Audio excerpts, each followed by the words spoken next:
Assalamualaikum warahmatullahi wabarakatuh.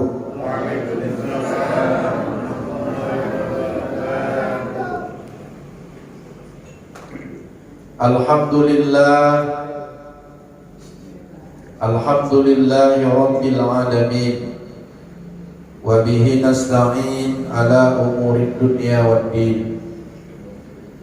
Wassalatu wassalamu ala asyrafil anbiya'i wal mursalin Sayyidina wa maulana Muhammadin wa ala alihi wa sahbihi ajma'in, amma ba'du. Subhanaka la ilma lana illa ma 'allamtana innaka antal alimul hakim. Rabbi shrah li sadri wa yassir li amri wahlul 'uqdatam min lisani yafqahu qawli. Allahumma rzuqna fahman nabiyyin wa hifdzal mursalin wa ilhamal malaikatil muqarrabin bi rahmatika ya arhamar rahimin. Bapak-bapak, ibu-ibu, orang-orang tua kami, pengurus Badan Kemakmuran Masjid Al-Madinah, bapak-bapak, ibu-ibu, hadirin wal hadirat, jamaah salat subuh dan kuliah subuh yang dirahmati dan dimuliakan Allah. Wabil khusus kepada Ustadz kita, Ustadz Haji Sugianto LC. Mudah-mudahan keseluruhan kita ini senantiasa dalam lindungan Allah Subhanahu wa ta'ala.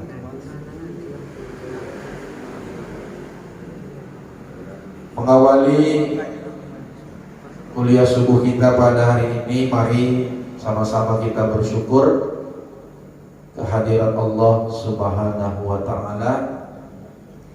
Salawat beserta salam kepada junjungan kita Nabi besar Muhammad sallallahu alaihi wasallam. Mudah-mudahan kita menjadi hamba-hamba Allah yang bertakwa, menjadi umat Nabi Muhammad yang kelak akan mendapatkan syafaat. Amin ya rabbal alamin. Bapak ibu, orang-orang tua kami, hadirin wal hadirat, jamaah yang dimuliakan Allah Subhanahu wa ta'ala. Alhamdulillah, subuh hari ini kita kembali melanjutkan kajian tauhid kita, karena mungkin lebih kurang 2 bulan kita udah tak jumpa. Bulan lalu saya tak bisa masuk karena sedang berada di Mekah dan di Madinah untuk melaksanakan ibadah umroh. Kemudian pada subuh hari ini kita sedang berada pada bulan Rajab. Sebagaimana yang kita maklumi bahwa bulan Rajab ini adalah bulan yang agung, bulan yang mulia. Bulan Rajab ini termasuk dari salah satu 4 bulan yang disebutkan Allah dalam Al-Quran, dalam surat At-Taubah, di antara 4 bulan yang mulia yang disebut dengan Al-Ashhurul Hurum, bulan-bulan yang diharamkan. Arti diharamkan di sini maksudnya dimuliakan Allah. Oleh karena itu bersyukur kita Bapak Ibu, hari ini kita masih hidup, bisa pulang ngaji kita.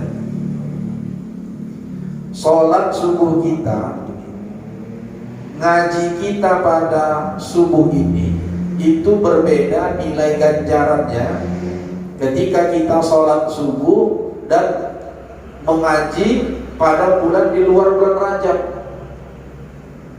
Ini bertambah nih Bu pahala kita nih. Sebanyak apa? Wallahu a'lam. Pokoknya berlipat lah.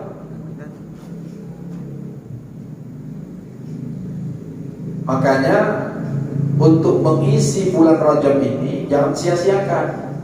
Banyak-banyak kan Bu beramal Bu. Yang tadinya sholatnya cuman yang wajib tambah, rawatibnya, qobliyah, ba'diyahnya ditambah, tahajudnya yang sebulan sekali naikkan Bu, seminggu sekali. Yang gak pernah puasa Senin Kamis, binomat dalam bulan ini puasalah kita Senin Kamis. Yang tadinya malas berzikir, perbanyak zikirnya. Yang tadinya cuma habis sholat wajib, nanti habis sholat sunat duha, sholat tahajud, ditambah zikir-zikirnya. Tambah. Yang tadinya gak pernah sholawat, bersolawat Bu. Saya ada membaca di dalam kitab Durratun Nasihin, Syekh Utsman Al-Khabawi menyebutkan dalam kitab itu ada satu riwayat ketika Rasulullah Sallallahu Alaihi Wasallam Isra dan Mi'raj. Nah, ini kan bulan Rajab, ini bulan Isra Mi'raj. Ketika Rasulullah Mi'raj naik ke langit, di situ Rasulullah diperlihatkan Allah dan Rasulullah melihat. Apa yang dilihat Rasulullah? Ada sebuah sungai. Sungai itu airnya manis, lebih manis dari madu, dan lebih putih daripada susu, dan wangi, lebih wangi dari minyak kasturi. Gila Ibu. Jalan-jalanlah ke seluruh dunia ini, tak ada sungai model macam itu. Ke sungai belakang awak, airnya keruh, bau, tak apa-apa yang itu, sampah ada semua di situ. Tapi Rasulullah ketika Mi'raj diperlihatkan Allah kepada Rasulullah ada sungai. Sungainya tadi kayak mana Bu? Airnya rasanya lebih manis dari madu. Ada yang lebih manis dari madu Pak? Ada. Saya lah, kan hitam manis. Dan airnya, beningnya lebih putih daripada susu, dan wanginya air itu lebih wangi dari minyak kasturi. Lalu Rasulullah bertanya kepada malaikat Jibril. Waktu itu kan, waktu Nabi Isra Mi'raj itu dikawal atau didampingi malaikat Jibril. Ya Jibril, liman hadza? Wahai Jibril, ini sungai untuk siapa nih? Kenapa ada sungai disiapkan Allah dalam surga? Ini untuk siapa ini? Kata Jibril, liman shalla alaika fi Rajab. Ini sungai disiapkan Allah kepada umatmu wahai Nabi Muhammad, yang dia bersalawat kepada engkau pada bulan Rajab. Itu salah satu keistimewaan bulan Rajab. Ya Bu, Bu, ayo salawat kita. Sallallahu ala Muhammad, sallallahu alaihi wasallam.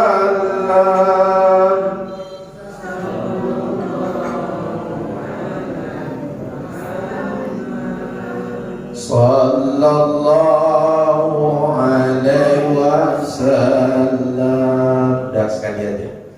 Mudah-mudahan dapatlah sungai itu Bu nanti di surga. Amin ya rabbal alamin. Kemudian pinomat dalam bulan Rajab ini sekali awak berpuasa Bu. Sekali minimal berpuasa. Karena berpuasa di bulan Rajab ini, di dalam kitab yang sama disebutkan bahwa orang yang berpuasa di bulan Rajab lepas siksa kubur. Nah, berpuasa bulan Rajab nih jangan malas sekali. Kurangilah ke kedai kopi dulu. Boleh kami ke kedai kopi? Boleh. Sekedar minum kopi, jangan dibumbu-bumbu yang lain. Ya Pak, kurangi merokok. Tapi tak sedap Ustaz, kalau tak berkopi tak berokok. Itulah kawannya. Satu lagi dalam WC. Nah, itu kawannya tuh rokok kan. Bulan Rajab ini pelan-pelan tinggalkan. Nah, itu bulan Rajab atau bulan mulia. Maka oleh karena itu banyak-banyak beramal soleh. Sebaliknya, orang yang berbuat dosa, orang yang berbuat maksiat di bulan Rajab ini pun dosanya berlipat. Beda dengan di luar bulan Rajab. Kalau kita berbuat maksiat di luar bulan Rajab, di luar bulan yang 4 ini, dosanya satu dosa, satu maksiat, satu dosa. Tapi begitu bulan Rajab ini kita berbuat maksiat, ya berlipat juga. Nah, makanya jangan buat maksiat. Maksiat apa saja? Zahir, batin. Zahir mencuri, batin riya, sombong. Itu dosa itu. Jangan kita pikir kita datang ke Masjid Al-Madinah di pagi ini ada setitik riya dan sombong dalam hati kita, berlipat-lipatlah dosa itu. Dosa batin itu payah itu. Selamat kita dosa zahir. Memang kita enggak sempat mencuri, tidak pakai narkoba, tidak berzina. Tapi waktu ibadah datang muncul setitik kesombongan dalam hati kita, menganggap kita lebih baik dari orang yang tidak sholat. Neraka jahanam tempatnya. Ustaz, macam mana caranya tuh? Makanya dibersihkan hati dulu. Bagaimana cara membersihkan hati? Salah satunya banyak berzikir. Allah, Allah, Allah, Allah, Allah, Allah, la ilaha illallah, la ilaha illallah. Perbanyaklah itu. Apalagi kita dah tua-tua.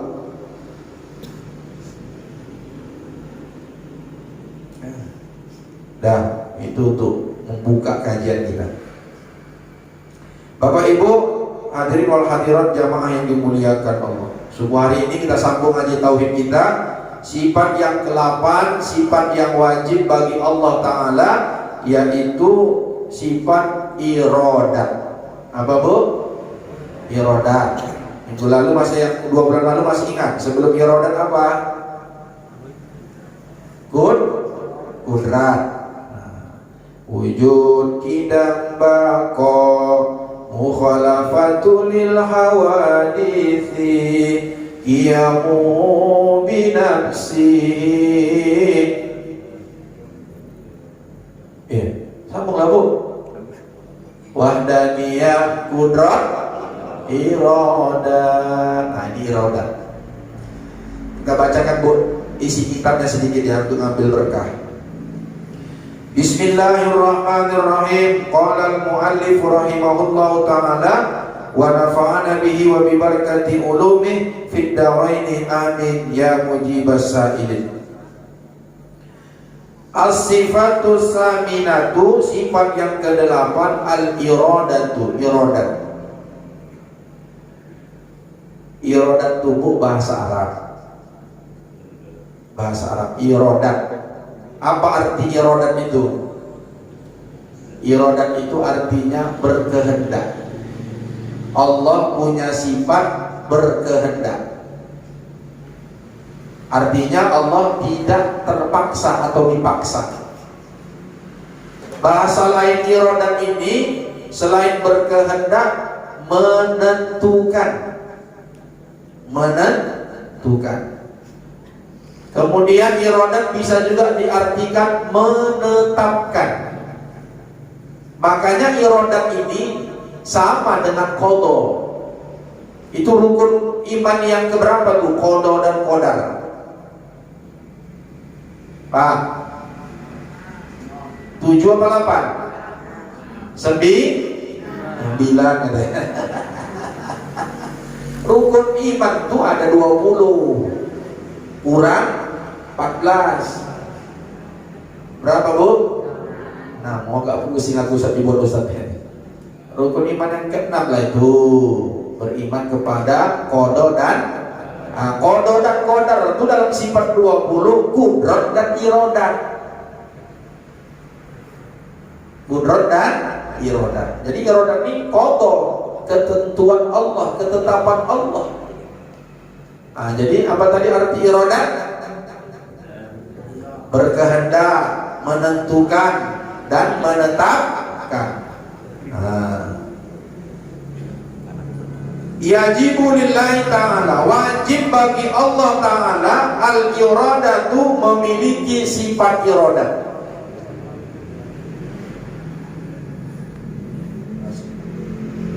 Wajib bagi Allah ta'ala mempunyai sifat iradah. Orang yang sudah mukallaf, balik berakal, umurnya 15 tahun ke atas, wajib baginya untuk beriman atau mengimani dengan seyakin-yakinnya, dengan keimanan yang mantap, yang kokoh, yang kuat. Tanamkan dalam hati sanubari kita ibu bahwa Allah punya sifat iradah. Jadi kalau ada orang Islam 15 tahun ke atas gak tahu dia apa itu sifat iradah, maka imannya dipertanyakan. Banyak lah Ustaz, ya banyak lah. Neraka tuh banyak bu, orang yang masuk neraka tuh banyak. Jangan ibu pikirkan itu neraka tuh cuman milik orang-orang kafir. Tidak. Orang yang sepanjang hidupnya nggak pernah belajar tauhid, neraka jahanam tempatnya. Tegas saya katakan. Karena wajib. Kita wajib ini mempelajari sifat Allah yang 20 wajib, bukan sunnah. Kalau wajib nggak dikerjakan macam mana? Berdosa. Ustaz, jadi macam mana kami satu keluarga? Kami nggak pernah ngaji sifat 20, kami nggak tahu. Neraka jahanam. Apalagi? Karena orang yang beribadah, contoh sholat, dia nggak pernah belajar ilmu tauhid. Dia tidak tahu sifat Allah yang wajib, yang mustahil, dan yang jaiz. Dia sholat, maka sholatnya tidak diterima oleh Allah. Kenapa? Macam mana dia mau diterima sholatnya? Sholat itu kan kita mau menyembah siapa? Allah. Tapi bagaimana kita mau menyembah Allah tapi kita tidak kenal siapa Allah? Bahasanya kita gak makrifat kepada Allah. Ya alhasil bingung lah. Maka nanti ditanya orang, kok ngapain sholat? Tegak, lurus, berdiri, angkat tangan. Siapa yang kau tengok? Siapa yang kau sembah? Allah. Tapi kita gak kenal sama Allah. Mana pula kau nyembah Allah? Mana Allah tuh ada? Itu di atas katanya. Allah ma'ala ilaha illallah. Makanya gak bisa. Jadi bersyukurlah kita subuh hari ini di Masjid Al-Madinah ini terus walaupun sebulan sekali mengaji kita tauhid ini agar selamat kita bu nanti dari pertanyaan Allah Subhanahu wa taala. Jadi wajib ya bu hukumnya, Pak, wajib bagi seorang muslim yang sudah berumur 15 tahun ke atas, sehat dia, akalnya sehat, tak gila dia, maka wajiblah bagi dia untuk mengimani bahwa Allah punya sifat iradah. Apa itu sifat iradah? Wahia sifatun qadimatun qaimatun bidzatihi ta'ala yukhassisu biha kulla jaizin bi ba'di ma yajuzu alaihi wa yastahilu alaihi didduha wa huwa al-karahah. Sifat iradah itu adalah sifat yang qadim, sifat yang qadim, yang berada atau berdiri di dalam zat Allah Subhanahu wa ta'ala, yang dengan sifat iradah ini Allah Subhanahu wa ta'ala menentukan segala sesuatu yang mungkin pada sebagian kemungkinannya, dan mustahil bagi Allah Subhanahu wa ta'ala kebalikan dari sifat iradah, yaitu sifat karohah atau keterpaksaan. Jadi Bapak Ibu jamaah yang dimuliakan Allah, sifat yang wajib bagi Allah yang kedelapan iradah, lawannya karohah. Iradah artinya berkehendak, iradah artinya keterpaksaan atau terpaksa. Kita masuk ke sifat. Iradah itu definisinya sifatun qadimatun. Jadi iradah itu sifat. Kalau saya tanya lah Pak sama Ibu, Bu,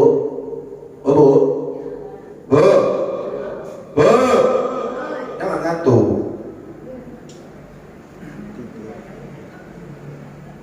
Iradah itu sifat. Jadi saya tanya lah, kalau gitu apa beda sifat dengan zat? Ada sifat, ada zat. Macam mana jawabnya itu? Ya zat atau sifat, ya sifat, gitu jawabannya ya. Jadi kalau disebutkan sifat, sifat itu adalah yang melekat pada zat. Yang melekat pada zat. Zat itu adalah yang ditempeli sifat.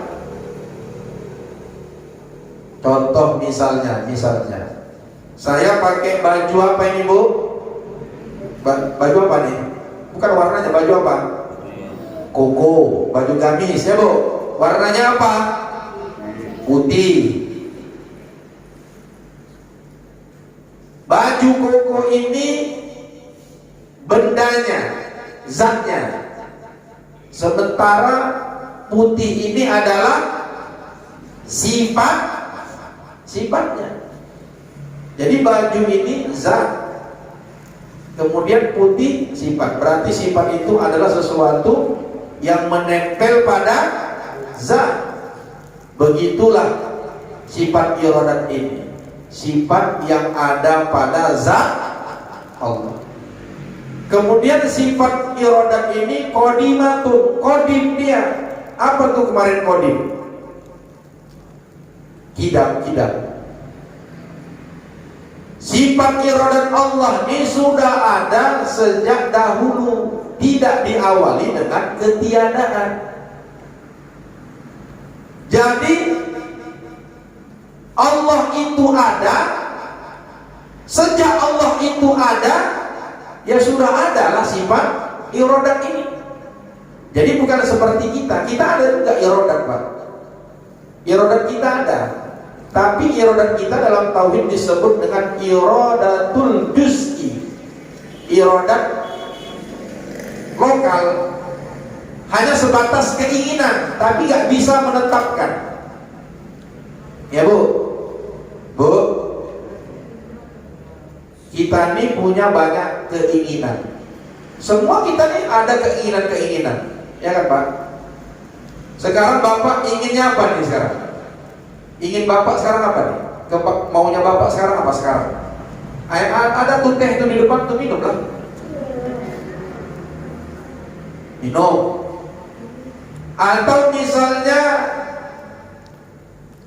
Bapak ingin kaya. Itu ingin kita. Tapi apakah kita bisa menentukan atau menetapkan kita kaya? Ya enggak bisa. Siapa yang menetapkan kita kaya Bu? Allah. Iradat Allah mutlak, tapi iradat kita juz'i. Tak tetap, tak mutlak iradat kita. Kita cuma bisa berkeinginan aja, punya cita-cita aja. Tapi untuk menetapkan keinginan itu manusia tidak mampu.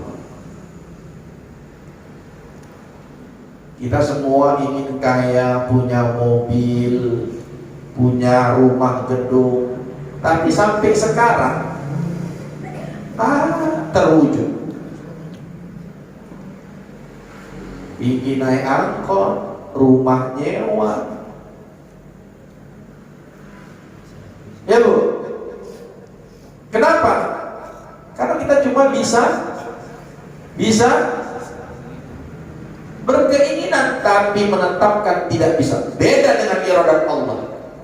Allah bisa berkehendak, Allah bisa menentukan, dan Allah bisa menetapkan.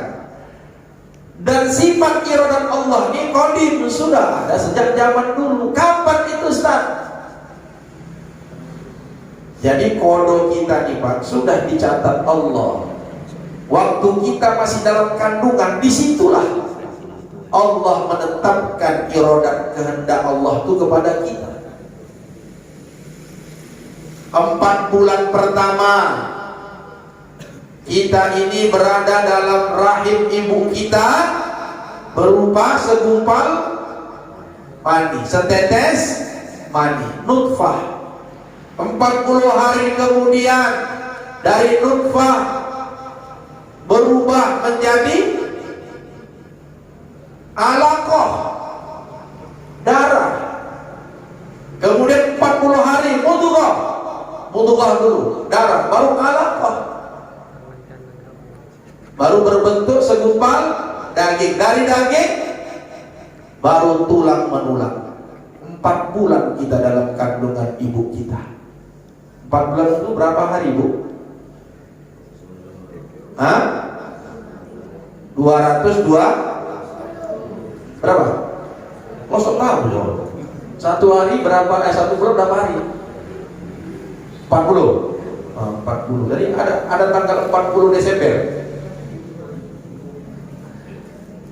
Kita berada dalam rahim ibu kita itu 4 bulan. 4 kali 3 lah Pak, 120 hari. Setelah 120 hari diperintahkanlah kepada malaikat Jibril untuk datang ke rahim kita, ditiupkan ruh. Makanya kandungan seorang ibu kalau sudah 4 bulan Bu, udah terasa kan Bu? Bergerak dia, gerak dia. 4 bulan ditiupkan ruh. Ketika Allah meniupkan ruh itu, barulah ditetapkan qada kita. Itulah yang 4 tubuh apa Bu? Ya, udah lama tak mengaji kayaknya nih.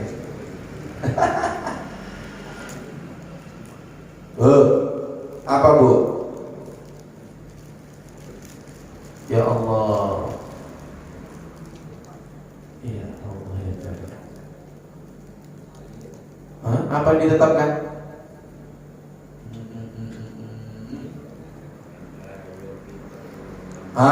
Langkah pertemuan rezeki dan maut.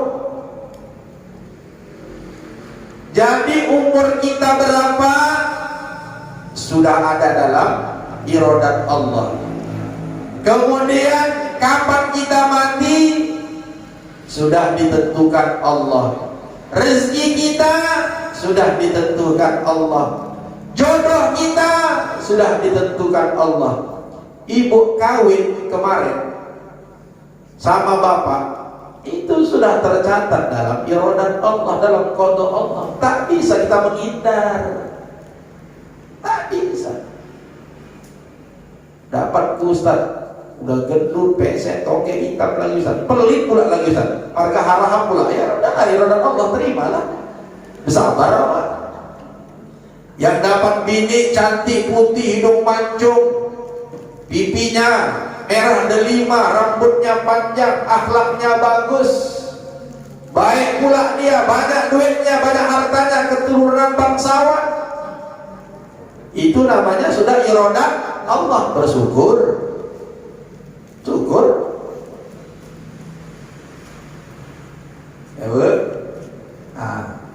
Jadi iradat Allah itu qadim. Itulah maksud qadim, sudah ditentukan Allah sejak zaman azali. Kemudian qaimatun bizati.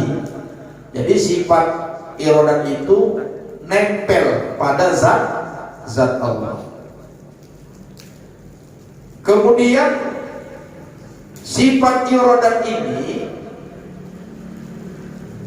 fungsinya adalah Allah Subhanahu wa ta'ala melalui sifat iradat ini menentukan segala sesuatu yang mungkin.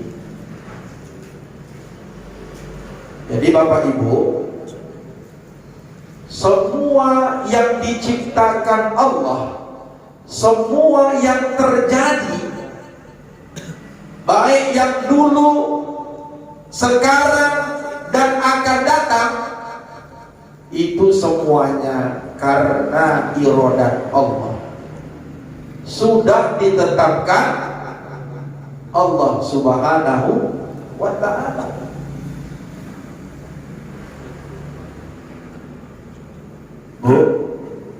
Bu, kira-kira sekarang apalah keinginan ibu yang belum terwujud? Haji, umrah. Oh, alhamdulillah.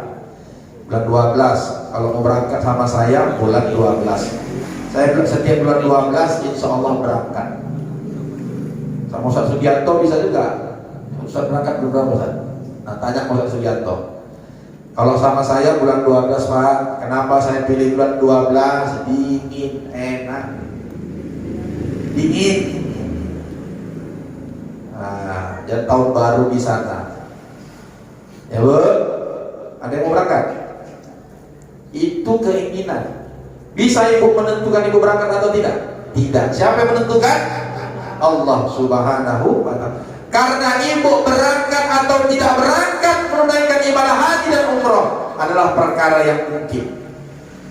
Mungkin berangkat, mungkin tidak berangkat. Kenapa? Karena ada orang sampai tiba ajalnya tidak berangkat menunaikan ibadah haji dan umroh. Itulah menunjukkan mungkin itu.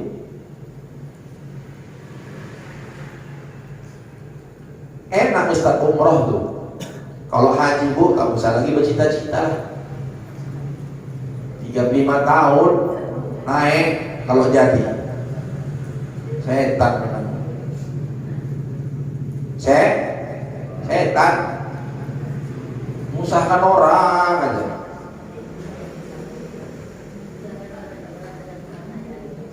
Ibu sekarang umur 50. 35 tahun lagi ibu menyetor, baru dapat berangkat. 85 tahun. Kada otak. Mana mungkin lagi 50 tahun ke sana naik haji, didorong lah, nambah lagi pakai duit. Udah jual tanahnya payah, pas-pasan. Sengaja itu memang dibuat Bu, supaya banyak orang gak berangkat, duit tertinggal di sana. Masuklah ke kantong. Itunya itu. Ada yang lain. Jadi bagaimana Ustaz? Umroh, ibu hari ini bayar, minggu depan udah bisa berangkat. Sekarang umroh itu sekitar 30-an ke atas. 12 hari itu 30 juta ke atas. Ibu punya emas, ibu punya kebun sawit, ibu punya tanah, anak udah sekolah semua berhasil, anak sudah menikah, udah kaya-kaya, berangkat jual, berangkat. Mati ibu nanti tanah itu untuk siapa? Hah? Untuk siapa Bu? Sementara ada kewajiban kita untuk umroh. Alam Ustaz umroh itu kan biasa-biasa aja. Iya, karena ibu belum berangkat. Saya dulu sebelum berangkat gitu. Alah, nengok Ka'bah dari TV aja udah.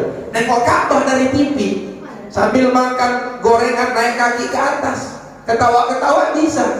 Tapi ibu nanti Bu saksikan, buktikan. Ketika ibu masuk nanti ke pintu Ka'bah itu turun dari ekskalator, turun, nampak Ka'bah dari jauh. Ini nggak bisa, tak tertahan lagi nih Bu. Itulah gua rindu. beda. Di posting orang di Instagram nengok kubah hijau di Masjid An-Nabawi, biasa. Nengok orang berfoto-foto, biasa. Tapi begitu ibu mengantri dari pintu Raudhah, berjam-jam itu bu sekarang. Kalau kita mau ziarah, mau ke makam Rasulullah, ke Taman Raudhah itu sekarang ngantri sampai berjam-jam dan mesti pakai surat dan aplikasi. Lama. Udah itu di dalam cuma dapat sekitar 5-10 menit. Habis itu diusir. Begitulah Pak, luar biasanya. Oh, tapi kalau udah sampai ke Raudhah tubuh, walaupun 8 menit, 10 menit, luar biasa itu nikmatnya. Apalagi kita bisa sholat pas di depan mimbar Rasulullah tuh.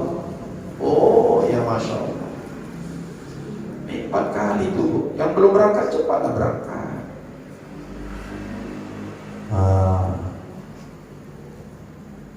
Jadi masalah berangkat tak berangkat itu adalah iradah Allah. Udah ada tuh catatannya. Apakah kita berangkat atau enggak berangkat, kapan berangkatnya, tanggal berapa, hari apa, naik pesawat apa, travelnya apa, sama siapa. Udah ada tuh catatannya sama Allah. Tinggal kita melalui prosesnya aja ini. Kita tak tahu karena itu rahasia Allah.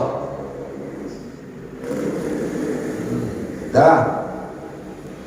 Jadi dengan sifat iradat Allah itu, Allah menetapkan segala sesuatu, apa saja. Tapi perkara yang mungkin itu bisa jadi ada, bisa jadi tidak ada. Misalnya si Ucok, ada Ucok, nama Ucok sini? Ada ya. Ucok itu sebelum dia lahir ke dunia ini, itu sudah ditentukan Allah, dia bakalan ada, bakal lahir. Si Ucok ini ada nanti lahir ke dunia ini, itu melalui sifat kudrat Allah, berdasarkan kudrat Allah, karena mampunya Allah, punya sifat mampu Allah, kuasa Allah mengadakan si Ucok ini. Tapi ketika si Ucok lahir, lahirnya itu ukurannya 3,5 kilo, 3,5 kilo,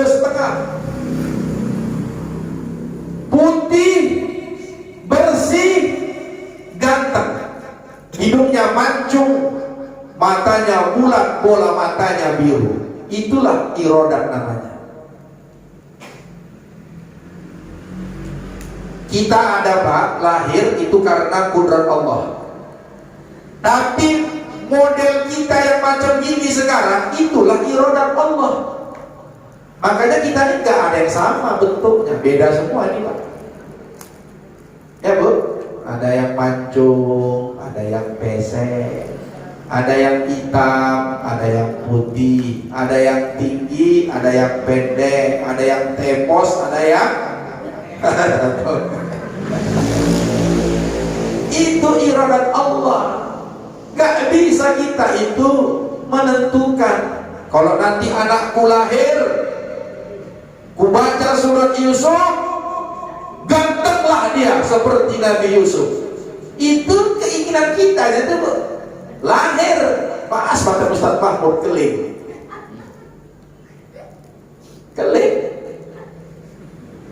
tapi barulah habis itu ibu tuh protes, datang dia berwiritan, dijumpai dengan Ustaz Mahmud. Ustaz Mahmud, ya saya mau nanya, tak jelas Ustaz ya? Loh kok gak jelas Bu? Kata Ustaz kalau sedang mengandung suruh baca surat Yusuf supaya anakku seperti Nabi Yusuf. Tapi begitu lahir kok mirip Ustaz? Ya iyalah, waktu ibu ngidam, ibu nengok muka saya hitam lah. Ya Bu, Bu, tapi nggak apa-apa, anak kita hitam, tidak ganteng seperti Nabi Yusuf. Tapi sebetulnya Allah menentukan diberikan, dan doa ibu itu keinginan ibu itu sudah disampaikan Allah. Memang anak ibu tak setampan Nabi Yusuf, tapi akhlaknya seperti Nabi Yusuf. Kan Nabi Yusuf juga. Kan ibu pernah ada minta, ya Allah, ku baca surat Yusuf ini supaya ganteng seperti Nabi Yusuf. Kayak gitu kan? Apa maksud ibu baca doa, baca surat Yusuf itu? Aku ingin anakku seperti Nabi Yusuf. Kan seperti Nabi Yusuf, gak mukanya aja, akhlaknya. Kalau bisa dua-dua, tapi payahlah. Pernah ibu neng orang ganteng kali, alim, tak ibadah, kan? Ariel Noah tengok tuh, ganteng, kata si Luna Maya sama Bunga Citra Lestari. Tapi apa kerjanya?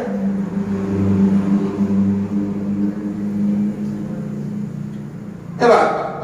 Nah, jadi itulah irodat.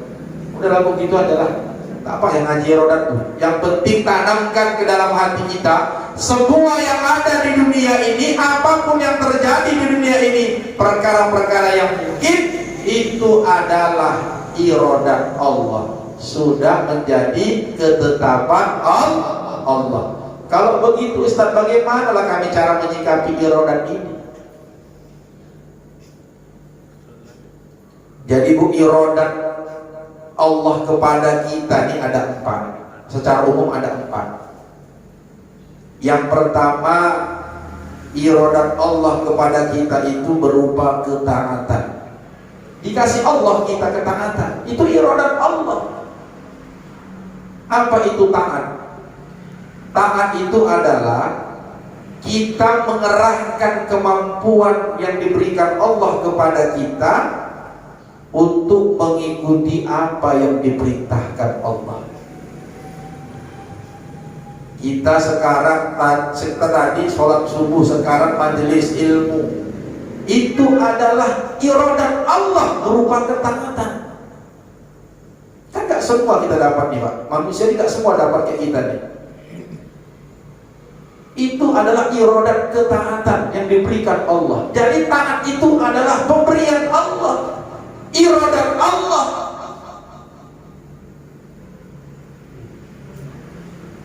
Karena tanpa irodat Allah, maka kita tidak akan bisa datang kembali. Irodat Allah berupa ketaatan ini diberikan Allah kita taufik, pertolongan. Kalau tak ditolong Allah kita ibu, tak jadi kita datang sholat.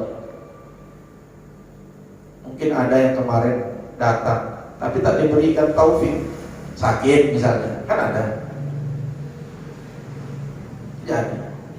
Jadi irodat yang pertama yang diberikan Allah kepada kita yaitu irodat taat. Jadi kita sholat, kita puasa, kita berzakat, kita bersedekah, kita naik haji dan umrah, itu adalah irodat Allah. Jadi bagaimana kita cara menyikapi irodat Allah taat ini? Kalau kita sudah diberikan irodat Allah berupa ketaatan, maka bersungguh-sungguhlah ketika kita taat kepada Allah itu dengan seikhlas-ikhlasnya. Ikhlas kita. Itu bagaimana cara menyikapi irodat taat itu. Jangan sampai sia-sia. Ketika kita taat kepada Allah tuh ada embel-embelnya. Oh ini kan sekarang embel-embel banyak nih. Tahun 2024. Tetap kau. Iya bang, keringat kau. Irodat Allah. Irodat Allah ada tadi kentut dalam masjid. Ada ambil dulu sana, ambil dulu. Mama mandi. Tak dapat mandi sih. Udah habis, pantas lah buat kentut. Tak apa. Dah. Sampai mana tadi Bu? Sampai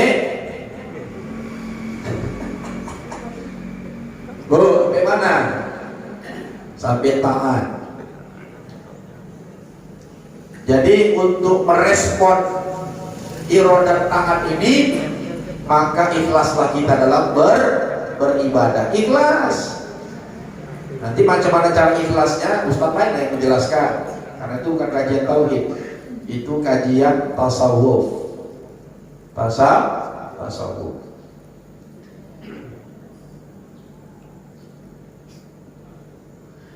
Kemudian iradat Allah yang kedua, yaitu iradat maksiat.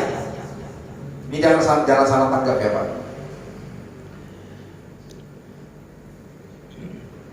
Allah lah yang menetapkan kita atau seseorang berbuat maksiat. Itu ketetapan Allah. Apa itu maksiat? Kebalikan taat. Mengerahkan kemampuan yang diberikan Allah kepada kita, tapi untuk melawan perintah Allah. Itu sudah ditentukan Allah, menjadi ketetapan Allah. Contoh Abu Jahal. Abu Jahal itu sampai mati kafir, maksiat kepada Allah. Itu sudah ditentukan Allah, tak bisa mengelak. Tapi jangan salah paham. Jangan gara-gara nanti ngaji ini nggak putus, tiba-tiba ibu buat dosa. Ibu kenapa buat dosa? Bapak kenapa buat dosa? Sudah iradat Allah. Tokokkan kepalanya. Keluar. Kenapa kau tokok aku? Iradat Allah. Nah, bilang gitu sama dia. Iradat Allah juga itu kan.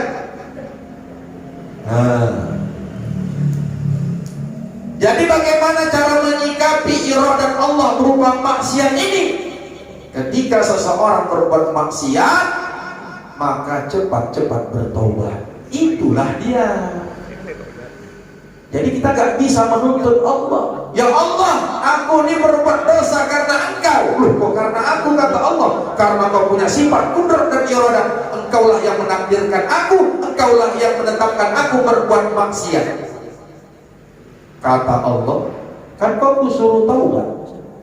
Kenapa kau gak taubat? Makanya Abu Jahal tidak bisa nuntutku. Kenapa? Karena sudah datang Rasulullah untuk mengajak dia masuk Islam, dia tak mau.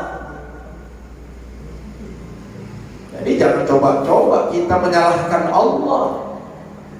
Ya Bu, Pak. Jadi kalau kita dapat iradat Allah berupa maksiat, kita biarkan aja. Tidak bertaubat kepada Allah. Nah, itu caranya. Kan sedang kita ngaji tauhid itu Bang. Jadi ngaji tauhid itu bukan tanpa solusi. Kita serahkan semuanya kepada Allah. Apa yang diserahkan kepada Allah? Berdiam diri di rumah? Oh enggak Bu. Orang yang sudah belajar ilmu tauhid, puncak dari segala pengamalan ilmu tauhid itu beribadah kepada Allah. Orang yang belajar tauhid itu beribadah. Makin rajin dia beribadah kepada Allah, makin banyak amalannya. Itu orang belajar tauhid itu. Jadi kalau ada ketentuan Allah, iradat Allah berupa maksiat kepada kita, jangan sandarkan perbuatan maksiat itu kepada Allah. Ada ma asaba min hasanatin fa min Allah, wa ma asabaka min sayyi'atin fa min nafsik. Itulah perintah Allah dalam Al-Quran. Ada adabnya. Kalau ada iradat kebaikan diberikan Allah kepada kita, sandarkan kepada Allah bahwa kebaikan yang kita lakukan itu adalah datangnya dari Allah. Tapi ketika kita berbuat dosa, jangan sandarkan dosa itu kepada Allah, tapi sandarkan kepada diri kita. Karena akulah berbuat dosa itu, bukan karena Allah. Itu namanya adab. Yang ketiga, iradat Allah itu ada berupa nikmat. Apa tuh nikmat? Yang kita senangi. Dan yang kita senangi itu sesuai dengan kehendak Allah. Apa Bu misalnya nikmat itu Bu? Sehat ya Pak? Ya Bu, sehat. Nikmat sehat itu adalah iradat Allah. sudah menjadi ketentuan dan ketetapan Allah bahwa kita sekarang sehat. Nikmat itu kok. Iradat Allah itu sudah ditentukan Allah. Ada orang bisa menentukan sehat atau sakit? Mana? Ustaz, yang buat sehat kan obat.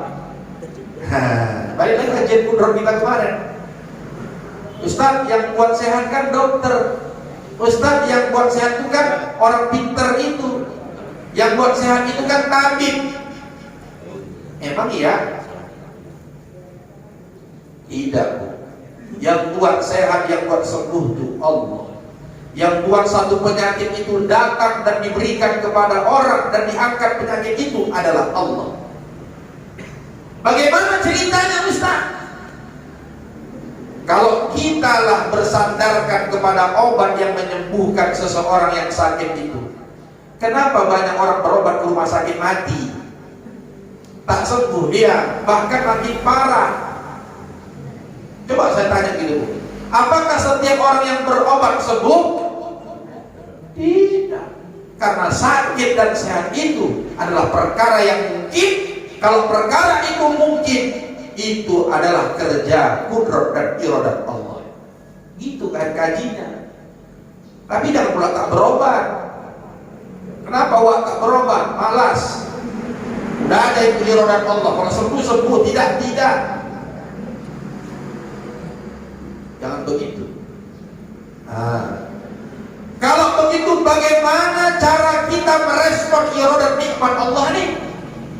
Tak lain tak bukan, la in syakartum la azidannakum wa la in kafartum inna adzabi lasyadid. Dapat nikmat bersyukur. Sehat awal. Bagaimana cara syukurnya? Datang ke Masjid Al-Madinah. Ada pengajian, datang. Ada kelebihan rezeki, sedekah. Itu caranya, begitulah bersyukur nikmat itu. Jangan nasi jalan-jalan ada waktu sehat. Udah masuk rumah sakit baru ingat pengajian. Masuk rumah sakit Hidayah barulah terdengar suara azan Masjid Al-Ikhlas sama Al-Madinah. Allahu Akbar, Allahu Akbar. Nangis ibu. Baru tak bisa jalan. Barulah tahu kan apa kata malaikat itu. Makanya kau dulu waktu kau sehat kau tengik kali kau sakit kau baru kau nangis. Cuma tak nampak malaikat kau kayak gitu. Siapa gitu? Laki ibu lah atau istri ibu, istri bapak. Memang hati-hati itu pak. Istri itu memang waktu sehat kita tak berani dia melawan. Begitu sakit hajar bapak. Apalagi bapak sama ibu kasar, suka marah, suka membentak, apalagi suka mukul, suka nendang. Tiba masanya ibu ini akan balas dendam. Tiba masanya itu. Lama udah banyak kejadian tak usah lah. Makanya elo-elo aja bapak sama ibu. Ya bu, ibu sekarang tak berani melawan sama bapak. Karena apa? Bapak masih bekerja, punya duit, takut tak dibagi jatah. Begitu sakit, setruk bapak. Dan duduk bapak di kursi roda begini. Mau minta minum pun bayar. Minta minum. Apa kata gini. Minum. Nggak bisa mengambil minum kan? Ambil ibu itu mengambil minum gini. Dengan gayanya lah. Minum.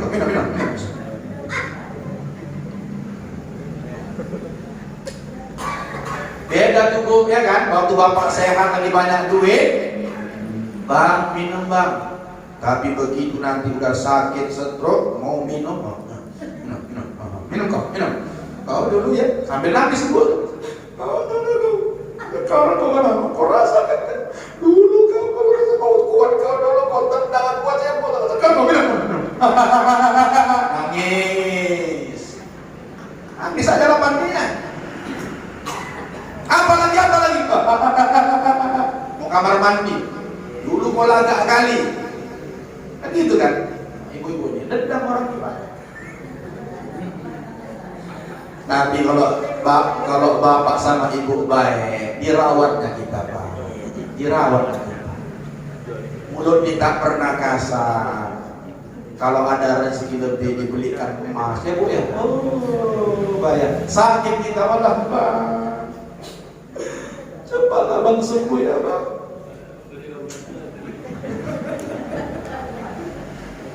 Begitulah Bu. Jadi memang itu iradat Allah lah, itu nikmat. Jadi bersyukur. Kemudian yang keempat, ada iradat Allah itu berupa nikmah atau bala.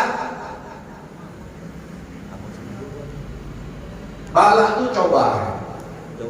Bala cobaan itu apa? Yang buat kita gak enak lah. Seperti apa? Sakit. Sakit itu enak apa tak enak? Tak enak kan? Nah itu kalau ngaji syariat. Tapi kalau nanti ngaji tauhid, kalau kita ngaji tasawuf, tidak semua sakit itu adalah cobaan. Bahkan bisa jadi nikmat. Ini gak kita nih, gak makomnya kita. Itu Bu, wali-waliullah Bu. Menurut riwayat-riwayat cerita-ceritanya, mereka lebih senang sakit daripada sehat. Lebih senang sakit daripada sehat. Kenapa begitu Ustaz? Salah satu jawabannya seperti yang disebutkan oleh Imam Ibnu Athaillah As-Sakandari dalam kitab Hikam. Itu beliau menyebutkan bahwa ketika seseorang sakit itu dan dia berbaik sangka kepada Allah bahwa sakit itulah yang paling baik yang diterima dia, bersyukur dia atas nikmat sakit itu, karena ketika dia sakit semakin dekat dia kepada Allah. Berapa banyak hari ini orang Pak sakit taat kali sama Allah. Itulah tadi yang nangis tadi, dengar suara aja aja dia nangis. Sehat entah kemana dia, mancing aja kerjanya. Tuh sehat makin dekat kepada Allah. Nah, tapi itu tak makam kita lah. Kalau makam kita, kita senang sehat, kita sedih waktu sakit. Itu kita orang awam. Makanya surganya nanti paling bawah. Tapi kalau ada orang sakit, dia senang, dia bersyukur dia akan sakitnya, bersyukur dia miskin. Wah, ini luar biasa. Itulah surganya nanti yang paling atas. Gimana ceritanya miskin bersyukur Ustaz? Bu, orang miskin itu rata-rata taat. Mana-mana zikir itu tak lepas. Waktu sakit, waktu miskin, oh zikirnya luar biasa Ustaz. Kalau bisa zikirnya 8. Tangan kanan satu, tangan kiri satu, di leher satu, di pinggang satu, di kaki satu. Kalau semua bisa bertasbih. Waktu sakit, waktu sakit kan sedap zikir kita Pak, sambil nangis. Allah, Allah, ya Allah, ya Allah. Sehat. Jangankan berzikir, habis sholat cabut. Ada alasan sibuk. Aku gak ngerti Bu, nengok orang habis sholat langsung pulang. Alasannya sibuk. Mana kau sibuk dari aku? Aku jadwalku banyak, gak pernah berhenti. Kau apa? Kadang-kadang itu alasan. Ya Bu, makanya habis sholat jangan cabut. Duduk sebentar, berzikir. Ya. Jadi bagaimana cara menyikapi iradat berupa bala ini Ustaz? Ketika kita mendapati bala ujian dari Allah, tak ada jawaban yang lain. Apa Pak? Sabar. Ridho kita akan ujian dan cobaan yang diberikan Allah Subhanahu wa Ta'ala. Inilah yang dapat kami sampaikan, mudah-mudahan bermanfaat. Mudah-mudahan dengan mengkaji sifat iradat ini, sadarlah kita bahwa kita ini tak punya apa-apa. Lemah kita manusia ini, tak ada kita ini. Jadi janganlah kita sombong. Aku nih tiap hari ngaji. Aku nih. Ingat, kalau kita sudah muncul sifat itu, aku ngaji, kau tak ngaji-ngaji. Kalau itu sudah muncul Bu dalam diri kita Bu, cepat-cepatlah ingat sifat iradat Allah. Oh, aku ngaji ini karena sudah ditetapkan Allah, karena kuasa Allah ini. Oh, timbul. Maka kita ajak orang, Kak, ayolah Kak, sholat kita ke masjid subuh, apalagi minggu pertama, sodak Kak. Apa sodaknya? Ada Ustaz Keling tuh ngaji tauhid, bilang kan ada gitu. Orang mana gak merosot? Kawan siapa? Ustaz Sugianto. Cuman enak dia ngaji, cerita-cerita suami kita. Kalau suami kita setruk gak boleh kita balas dendam gitu. Jangan itu ibu bawa. Itu kan nanti ibu ingat, oh masuk. Suami lagi sakit tadi ngaji di roda. Itu dulu dia mentigo, dia suamiku nih balas kan jangan lah. Tapi memang ngeri Pak. Saya pernah nengok itu. Begini kan Pak, ke mulut suami. Oh memang. Ya Allah kasar kan.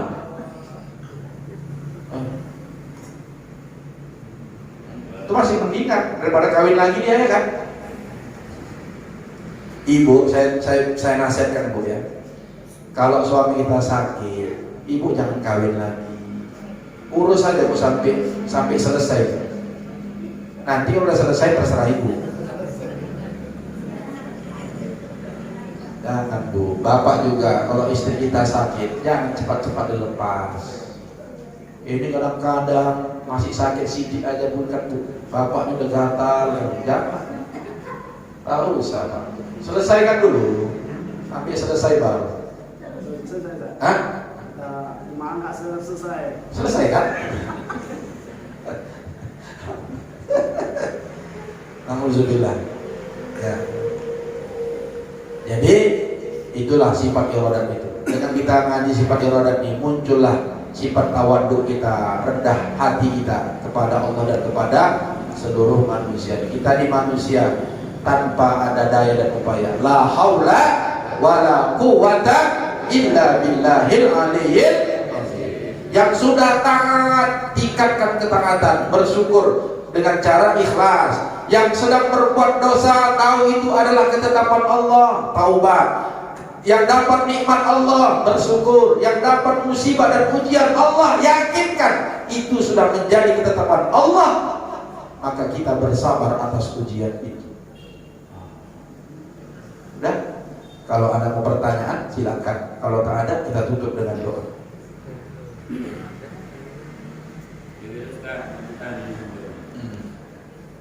Ini karena saya mendengar ceramah yang masalah berada di kemarin mengisahkan pada masa Nabi yang terdahulu. Iya. Jadi Ibrahim, ada seorang pemuda yang menikah dengan Nabi Ibrahim. Mengundang Nabi Ibrahim kemudian kita malaikat kepada Nabi Ibrahim. Ada di bulan saya pernah dicabut nyawanya begitu. Oh, yang mau menikah hari Senin ini. Aku bisa ditugaskan ini untuk dicabut nyawanya kata malaikat. Jangan bercabut dulu nyawanya. Dia sudah sebelum menikah ini sudah berhaji bernazar di tahun yang nazarnya. Bersedekah dia banyak membantu bagi ini. Tapi dengan ketentuan dari Allah itu baru dia mau dicabut. Ternyata setelah menikah dia hidup dia sampai umur 80 tahun. Ini bagaimana gitu? Bisa jawab? Insya Allah bisa saya jawab. Karena ini memang udah kajian saya. Jadi ini cerita takdir nih. Qadha dan qadar Allah. Jadi masalah umur. Jadi Bu, umur kita ini sudah ditentukan Allah. Sudah tahu nih Bu, berapa umur kita. Jadi yang tahu berapa umur kita itu kan cuman Allah. Cuman Allah. Malaikat pun tak tahu Bu. Malaikat itu datang, kau cabut nyawa si fulan, ya. Tak bebek tanya dia Bu. Kenapa dan kenapa kita ada. Jadi gini, Allah menetapkan umur seseorang, misalnya di Laul Mahfuz itu dalam catatan Allah 45 tahun atau ikut Nabi 63 tahun. Itu takdir Allah, qada Allah, ketetapan Allah. Tapi itu belum titik. Belum titik.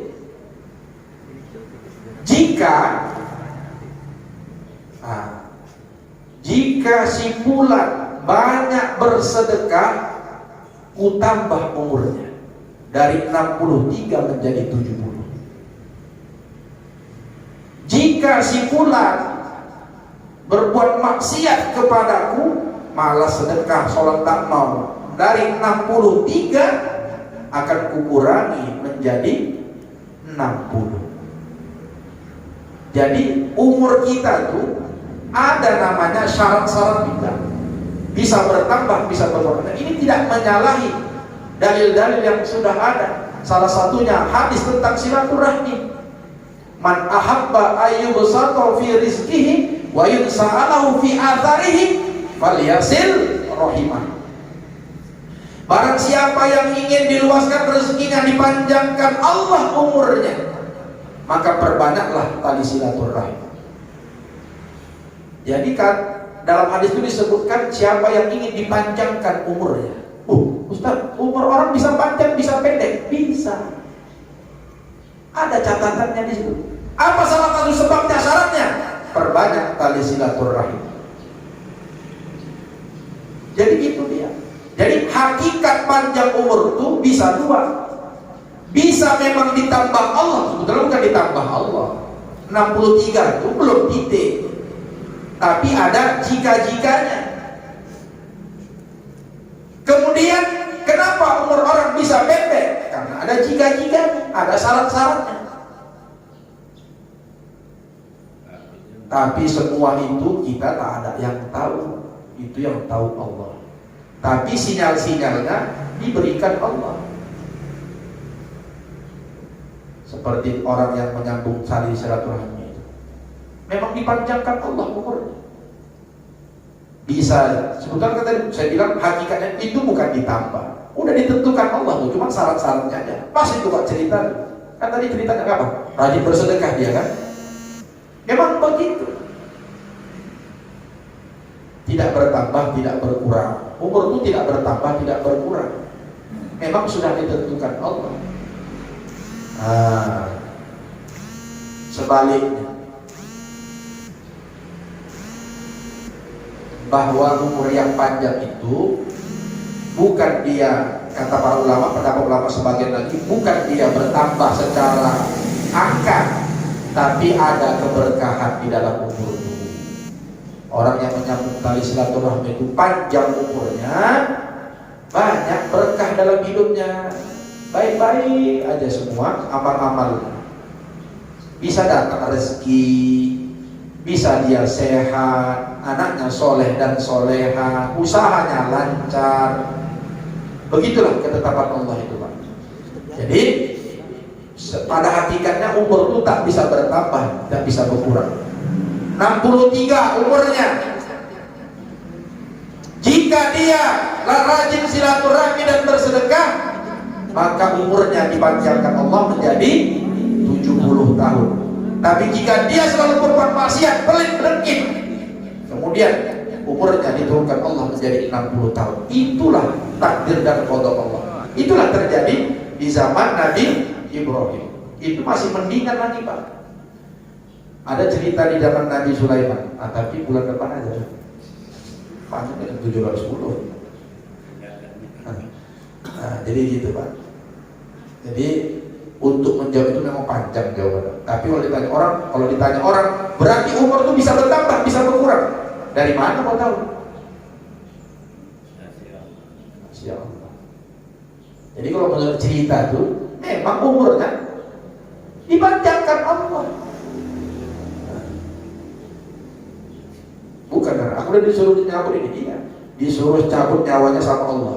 Rupanya tak jadi. Kenapa? Karena dalam catatan Allah, si laki-laki tadi ini karena dia rajin bersedekah, kupanjangkan umurnya, karena belum titik.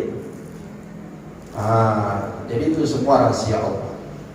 Kenapa tuh tak dibuka? Ya banyaklah hikmahnya. Kalau ditunjukkan Allah di dunia ini apa isi takdir dan kodok kita, Pak. Kodok, habislah kita melawan aja lah sama Allah, ya kan. Jam sekian habis ini, ibu tengok nanti di catatan ibu di bawah malaikat Jibril, aku nanti mau jalan-jalan ke Namu Sira-Sira, aku mau main bendungan. Aku gak jadilah ke Namu Sira-Sira, aku ke Mersi aja lebih dekat. Dadah Allah.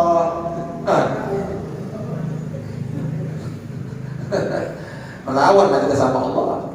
Itu makanya ditutup itu, Bu. Tak dibuka sama kita. Tapi ada orang-orang yang intisab, dibukakan Allah itu perkara-perkara ini. Termasuk perkara iro dan kudrat itu ada hamba-hamba Allah itu yang diberikan. Seperti Nabi Ibrahim. Oh, Nabi itu jangan cerita. Rasulullah itu, Nabi Muhammad itu tahu dia yang akan terjadi itu tahu dia. Tapi bukan kiamat yang akan terjadi itu tahu. Itu banyak riwayat menyebutkan. Tahu Nabi itu besok dia mati, tahu. Sama wali-wali Allah itu pun tahu. Tengoknya muka kita tak lama, tapi tak dibilangnya. Bapak tak lama lagi, nggak bilangnya itu. Tak boleh itu dibilang. Makanya saya senang itu ngaji ke Basilan tuh, nengok tuan guru tuh, tengok mukanya senyum, dia ditanya nyawa, oh senang, berarti datang kebaikanku nih. Gitu. Jadi wali-wali Allah tuh kadang-kadang ada inkisaf, dibukakan Allah. Kalau kita tuh tidak. Kalau Ustaz Sugiarto sama Ustaz Ustaz Tohid, mungkin orang ini lebih lagi dari awal. Saya tak bisa sebut. Ustaz tengokkan dulu, Ustaz. Apa yang aku tengokkan? Ini Ustaz tengokkan lah. Aku tak bisa menengok-nengokkan, Bu. Mengambil aku bisa. Nengok-nengok tak pandai. Tengokkan dalam air tak pandai. Tengokkan terawang dulu. Terawang dulu. Apa yang mau diterawang? Saya tak pandai nerawang masa depan ibu. Tapi saya bisa nerawang duit. Nah, bisa. Mana yang asli? Yang palsu saya bisa. Jangan aneh-aneh lah, Bu. Ikut kadang ngaji sifat 20 nih di Masjid Al-Madinah ini, selamat lah kita. Dan kita bisa semua menjawab pertanyaan-pertanyaan seperti yang ditanyakan Bapak. Nah, Bapak juga kaji tingginya, kan tes aja nih. Udah sampai ke ilmu Ustaz, sampai insyaAllah. Aman lah pokoknya. Doa kita ya, Bu, Pak. Astaghfirullahaladzim alladzi la ilaha illa wal hayyul qayyum wa atubu ilaih. Bismillahirrahmanirrahim. Alhamdulillahi rabbil alamin. Wassalatu wassalamu ala asyrafil anbiya'i wal mursalin wa ala alihi wa ashabihi ajma'in. Allahumma ij'al jam'ana hadha jam'an marhuma wa tafarruqana min ba'dihi tafarruqan ma'suma waj'alna wa ahlana wa awladana min ibadika as-salihin. Allahumma zidna ilma warzuqna fahma wa amalan salihan maqbula bi rahmatika ya arhamar rahimin. Rabbana zalamna anfusana wa in lam taghfir lana tarhamna lanakunanna minal khasirin. Rabbana atina fid dunya hasanah wa fil akhirati hasanah wa qina adzaban nar. Sallallahu ala sayyidina Muhammadin wa ala alihi wa ashabihi.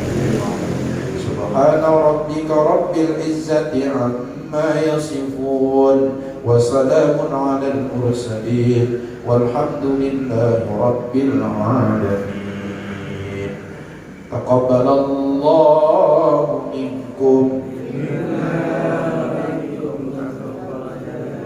Kita tutup dengan kafaratul majlis. Subhanakallahumma bihamdika asyhadu an la ilaha illa anta astaghfiruka wa atubu ilaik. Wassallallahu minallahi wa fadlun qarib wa basyiril mu'minin billahi taufiq wal hidayah. Wassalamu alaikum warahmatullahi wabarakatuh.